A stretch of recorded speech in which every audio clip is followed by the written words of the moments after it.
The Other Side of Things, written by Asthmatic B, read by Hijinks Audio. Chapter 3, Toshinori Needs a Break. Summary, in which Bakugo reveals his and Izuku's past, and Toshinori wonders just what to think of a certain villain. Kai regarded the boy curiously. When the underworld's boogeyman had offered one of his top men, he hadn't expected a child, and now he was wondering if the man was merely pulling his leg. Then the boy spoke, and he shuddered at the cold voice that did not fit someone merely 13 years of age. We expect steady shipments of Trigger to this address, and what will we get in return? Kai was no fool, and neither was the boogeyman. The Yakuza might have lost a lot of their power, but their name still held weight in the underworld. Nothing in their world was free. The boy smirked, or at least Kai thought he did. It was hard to tell behind the black medical mask he wore. Idly, he wondered if that was its true purpose. The boy leaned back, his gloved hands folded in front of him, and his flat green eyes regarded Kai like a bug under a microscope.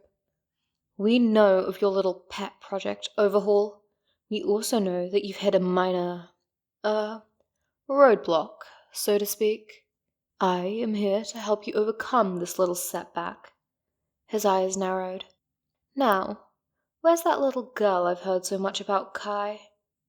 The underworld's boogeyman was often likened to the devil, and working with him tended to bring with it the feeling of agreeing to a Faustian pact.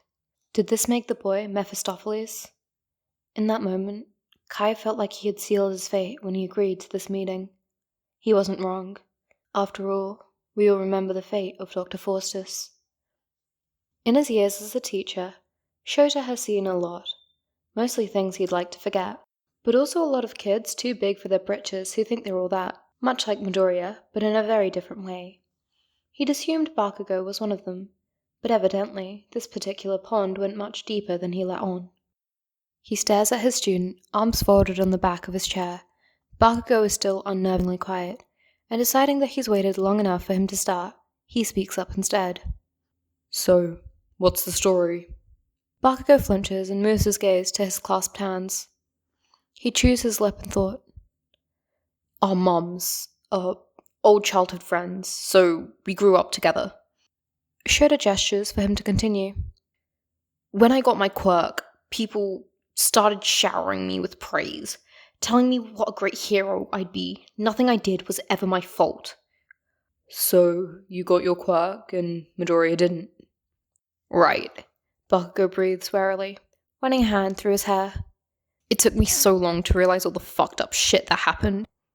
Let me guess, Shota says, snarkier than he intended. It makes the student twitch. That introspection began 5 years ago? Bakugo audibly swallows. More or less. When Izuku was diagnosed quirkless, he stops, snorts. Diagnosed. That's such a dumb way to say it, isn't it? Whatever. I became real nasty. Don't get me wrong, I was never a great brat, but after? Shit, I got bad. Do you know what Deku means, sensei? Shota frowns. Useless. Bakugo exhales sharply. Right. That was his name. Afterwards, Deku. I don't think most people even knew his real name at school. Sometimes even the teachers would call him that. Not just that, I made damn sure no one would want to be friends with him, unless they wanted. He pauses, swallowing thickly before soldiering on. Unless they wanted to be used for quirk practice too.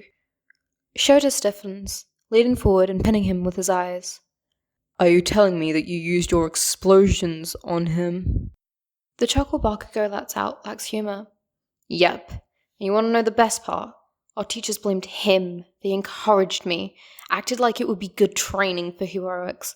Shit was so fucked up. Bakugo's red eyes meet Shota's, and he grimaces. That wasn't the worst thing, though. Shota leans forward on his arms. What could have possibly been worse? Bakugo takes a wet breath. The day he was kidnapped, I had beaten him up again, gave him several burns with my quirk. Then, before I left him, His student's breath hitches, and he buries his face in his hands. I fucking told him to jump off a bridge and spare us all the hassle of dealing with him. Shota feels cold to the marrow of his bones. It was my fault, sensei.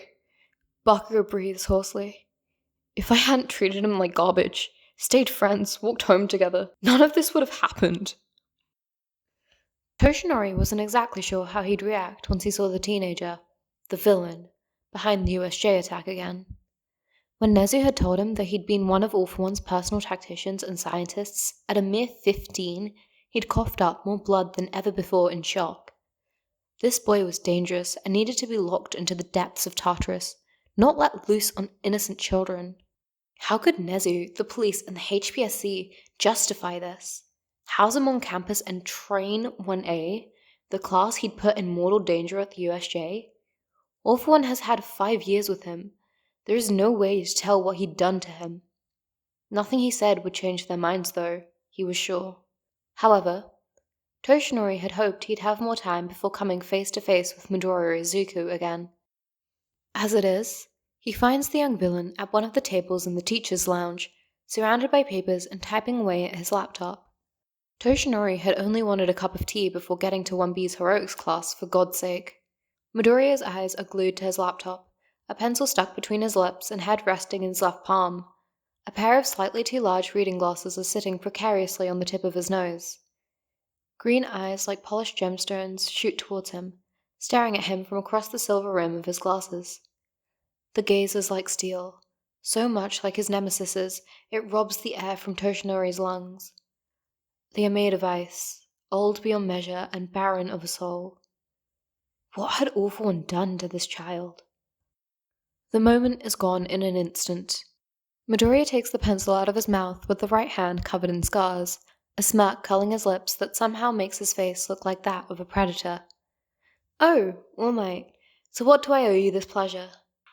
Toshinori feels a wet cough rise in his throat and fights it down, unwilling to show the villain how weak he truly was, and knowing it was a fool's errand. The boy had apparently studied all of his weaknesses to a T. So what good was it to try and save face? He must have been silent for a little too long, because Midoriya sighs and averts his eyes. I'm not going to bite, you know. Swallowing thickly, Toshinori turns to the kitchenette in the corner of the lounge. I was actually going to make some tea. Would you like some? Daring to glance back, he's met with an amused smirk and a single raised eyebrow. Sure, thank you. Midoriya keeps his eyes on him the entire time he's busy with the kettle and tea, following his every movement like a hawk until he sets 2 cups on the table between them. Deciding against his gut feeling, Toshinori sits down across from him. So, he clears his throat. What are you working on? Midoriya's amusement seems to become slightly more genuine, if the subtle change in his cold, dead eyes is anything to go by. Nothing much. Aizawa won't let me see the kids' quirks in action yet, so I'm focusing on something the police want my help with instead. Toshinori immediately regrets his decision to take a sip from his tea, burning his tongue when he gasps in shock. Unperturbed, Midoriya hands him a tissue from his laptop bag. Please take care not to spill any tea on my notes, Yagi-san. Okay, he thinks, bewildered. How? Did that man give him an omniscience quirk? No, I also cannot read minds, to answer your next question. You're just remarkably bad at hiding your tracks and too easy to read for your own good. Besides, he taps the collar around his neck. Quirks are present, remember? Has anyone ever told you that you're scary? The words are out of his mouth before he could stop them, and he receives hearty laughter for his embarrassment. Not to my face, at least, no. Green eyes twinkle, looking almost human again. The police want my help tracking down the hero killer. I'm fairly sure they just want to test me and make sure I have a use beyond ratting out the league. Midoriya shrugs, taking off his reading glasses and closing his laptop to fully focus on Toshinori. At least it's a good way to relax. Toshinori eyes the reading glasses at the teen's elbow, then watches as he blows the tea before taking a careful sip. You are quite young to need reading glasses. That, of all things, makes the villain stop short, a slight frown making its way onto his face. It's a side effect from the quirk All For One forced on me. My body couldn't quite handle the side effects from activation. The frown quickly disappears as he sets down the cup of tea, once again making way for a smirk. You've asked me quite a few questions now, Yagi-san. May I ask one of my own? Toshinori is sure he'll regret it, but he nods all the same. Is there a successor yet? He was right. He frowns, and Midoriya quickly raises his hands placatingly. I don't want to know who, if there is one. It's much more fun to find that out on my own. The stare he fixes him with is calculating. I just want to know if there is one at all. For a moment, Toshinori entertains the thought of lying, but ultimately decides against it. The villain would look through it anyways. There isn't. Midoriya nods, more to himself, and takes another sip of tea. That's what I thought.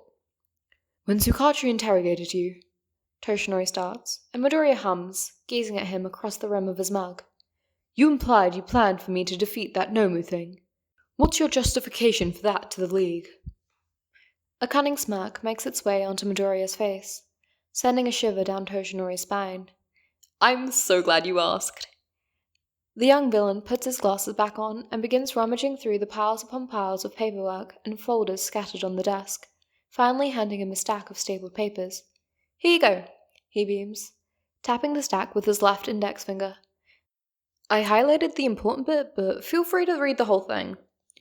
Toshinori looks at the first page in confusion, eyes skimming over the first few paragraphs haphazardly when he feels his pulse pick up speed. He looks back up at the villain, who simply smiles without a care in the world. Is this the USJ invasion plan as presented to Shigaraki and All-For One? Yes. I took copies of all my research with me, naturally. He shrugs, returning to his tea with an air of nonchalance. I figured you'd like a copy, for prosperity. He shudders and returns his eyes to the printout. Recalling what Midoriya had said, he flips through the stack until he finds the highlighted paragraph and feels his blood run cold. Due to the lack of a shock neutralization quirk in our possession, we have opted for a shock absorption quirk instead. Coupled with regeneration and super strength, as well as the prototype's enhanced stamina and base muscle mass, the subject should be able to withstand the target's output at 100%. As we have only been able to test the subject for a limited period of time, we cannot say for certain how its reduced high brain function from quirk information overload and the target's tendency to self-destructive behavior when faced with endangered civilians may impact its performance in the field. Taking this into consideration, we have calculated a 1.47% of failure for the subject to succeed in eliminating the target on its own. In the case of failure, however, the subject should have weakened the target sufficiently to allow for swift disposal provided backup does not arrive in the meantime. Toshinori isn't quite sure what he'd expected from Midoriya, but he certainly hadn't expected it to sound so clinical. He looks back up at the teenager, only to find bright green eyes watching him, gauging his reaction. Meeting his eyes, he quirks an eyebrow. I'll tell you what I told Tsukauchi. I'm not an idiot. Midoriya leans back in his chair, lazily sipping his tea. The Nomu was engineered to be defeated after a certain amount of hits at over 100% of one for all. The doctor was too busy working on the second generation of Nomu to care much for this one. And, technically, I made sure it could defeat you in theory. I don't make it a habit to lie, but I like to tip the scales in my favor. Toshinori lowers the stack of papers to the desk, unsure how to react. In the end, he opts for a simple question. Why? Midoriya shrugs, suddenly averting his gaze. The boy seems too smooth for it to be a true tell. You are my childhood idol. I don't want your blood on my hands. He turns back to him, smirking. Shouldn't you be getting ready for class, All Might? Looking to the clock hanging above the door, he quickly jumps up, expanding into his buff form in a puff of smoke. Before he can dash to the door, though, Midoriya holds a file out to him, eyes unreadable and deep. I know you aren't speaking, but do get this to Sasaki, will you? Toshinori hesitates. What could All For One's strategist want from his former sidekick? Warily, he takes the manila folder and tucks it into his suit, leaving the teenager with a curt nod. Much like his nemesis, Midoriya Izuku was an enigma rolled up into a mystery. Thank you so much for listening to Chapter 3 of the series. Please remember to leave comments and kudos on Asmalik B's work, and as always, I have links in the description and my bio for families in Palestine that really need help, so please donate or share the links if you can. Thank you for listening, and have a lovely day.